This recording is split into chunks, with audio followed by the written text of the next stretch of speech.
advisory councils after yet more CEOs quit to protest the leaders' handling of violent clashes in Charlottesville. At the top of our agenda is Trump took to Twitter to announce his decision to disband the Manufacturing Council and the Strategy and Policy Forum after a series of business leaders left following his remarks.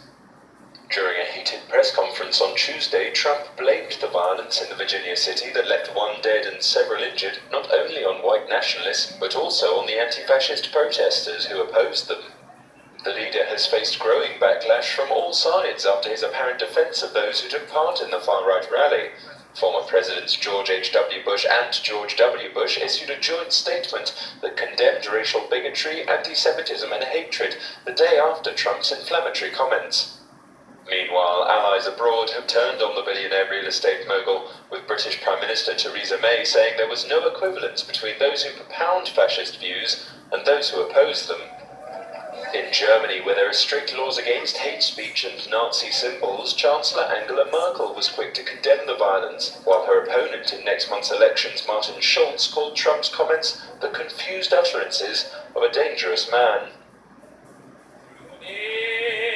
Around 1,000 people have attended a memorial service for Heather Heyer, the woman killed last weekend when a driver rammed his car into her and several other protesters at a white supremacist rally in Charlottesville.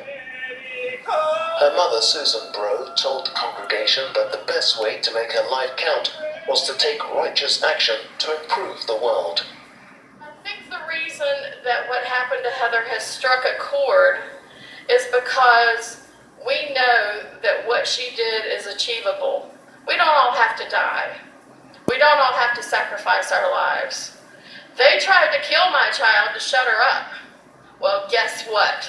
You just magnified her.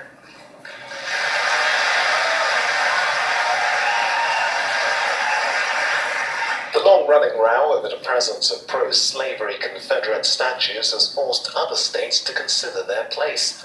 Baltimore and Maryland state removed 4 monuments overnight to prevent protests. Other cities are expected to follow suit.